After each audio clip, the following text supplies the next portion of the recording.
ล้านก็พอนะพี่นะครับเอาพนมมือไว้เด้อพนมมือไว้นะหลวงปู่ท่านไม่ค่อยสบายนะครับ3-4 วันแล้วนะครับเราก็จะกระชับเวลาในการเข้ากราบนิดนึงนะครับท่านเวียนศีรษะนะท่านเหนื่อยเนาะนะครับหลวงปู่ท่านเวียนศีรษะก็ต้องขออภัยพี่น้องต้องรีบเร่งนิดนึงนะครับถ้าหลวงปู่ดังๆกี่ครั้งสาธุดังๆ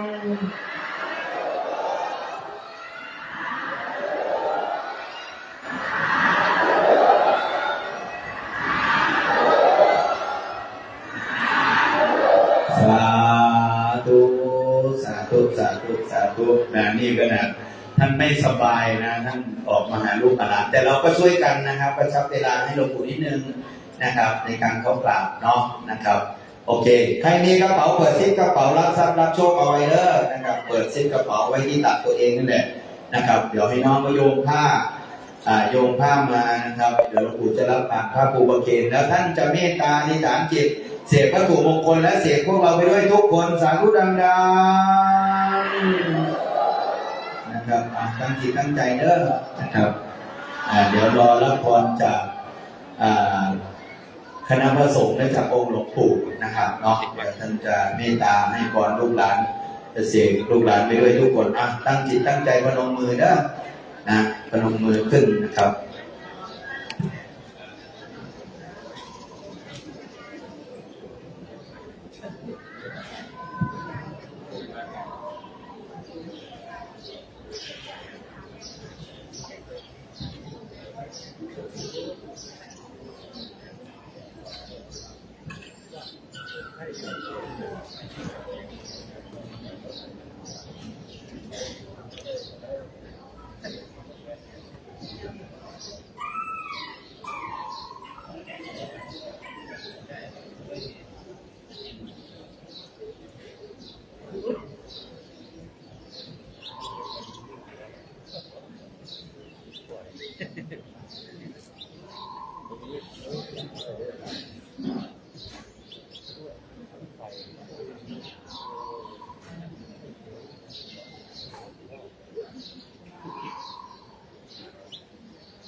ใครมีวัตถุมงคลเด้อวางไว้ที่โต๊ะผ้าไตรได้เด้อหลวงปู่จะได้เมตตาอธิษฐานจิตให้ในขณะที่หลวงปู่อธิษฐานจิตวัตถุมงคลและท่านทั้งหลายตั้งจิตตั้งใจอธิษฐานขอพรนั้นเป็นมงคลเพื่อเป็นขวัญกำลังใจเป็นสิริมงคลให้แก่ตนเองเป็นลำดับต่อไป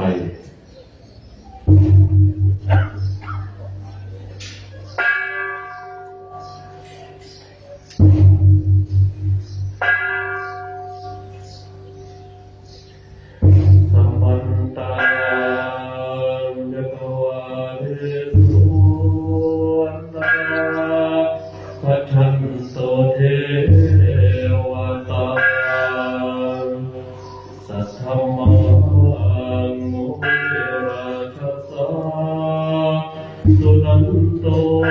สัทธโมคทังเทกาเมจโรเปคิสิขารตเตจันตริเกวิมาเนอิเประเทจักขาเมตรุวัตกาเนเอวัตุมิเกเต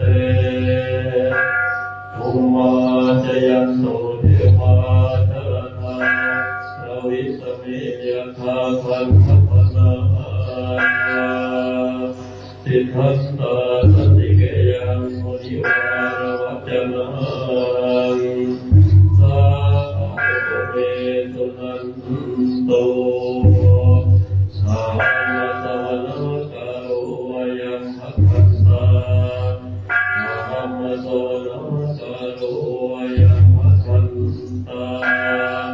ธัมมะสวนาคาโรยังภัคคันตาสัพพุทธะอะระหะโตสัมมาสัมพุทธัสสะนะโม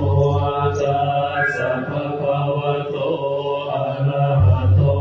สัมมาสัมพุทธัสสะนะโมตัสสะภะคะวะโตอะระหะโตสัมมาสัมพุทธัสสะนะโมตัสสะภะคะวะโตอะระหะโตสัมมาสัมพุทธัสสะ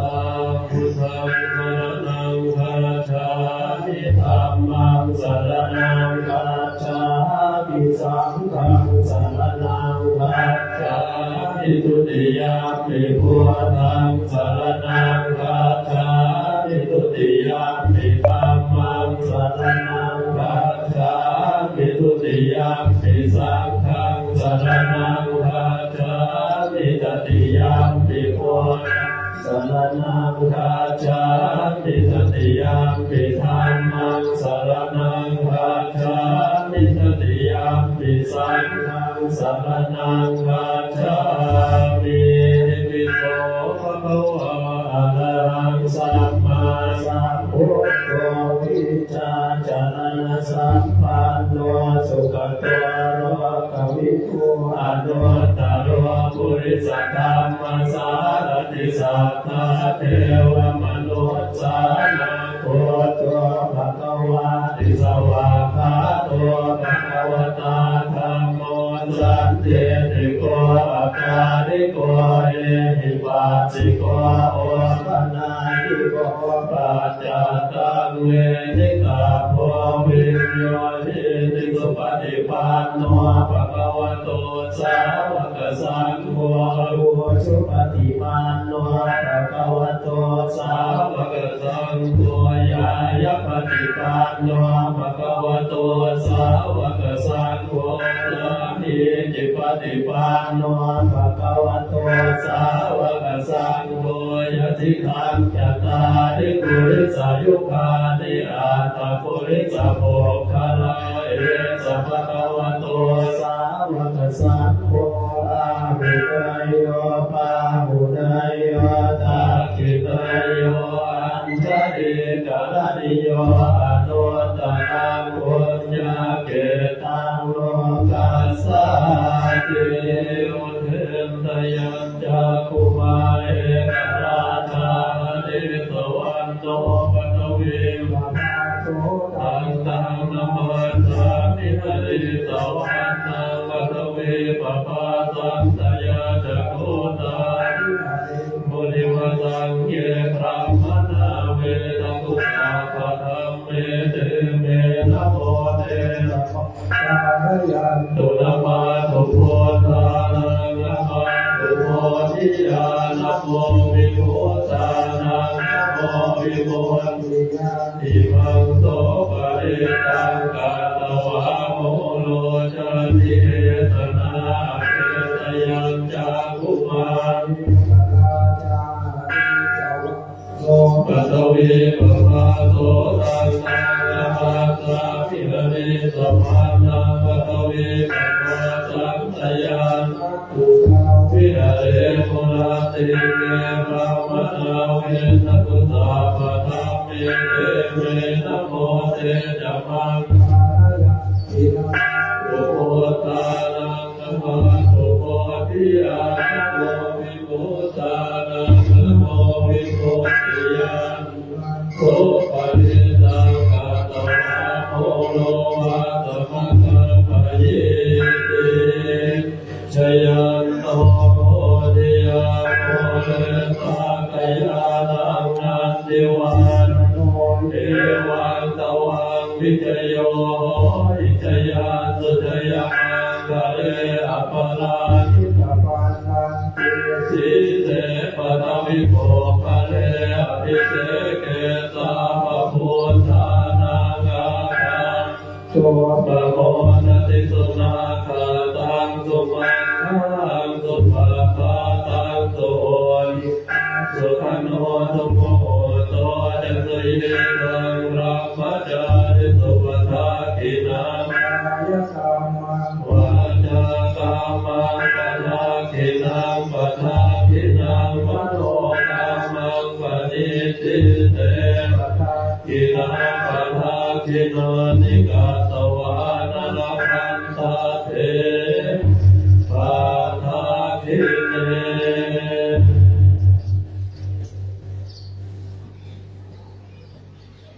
ต่อไปกราบคำถวายผ้าไตรจีวรและพระสังฆทานและจตุปัจจัย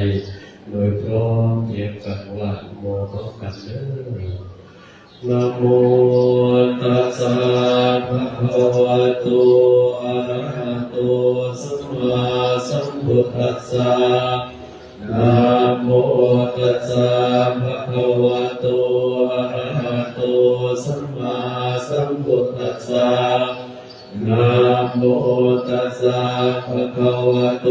อะระหะโตสัมมาสัมพุทธัสสะอิมานิมะยังพันเตติจิวรานิสังฆทานานิ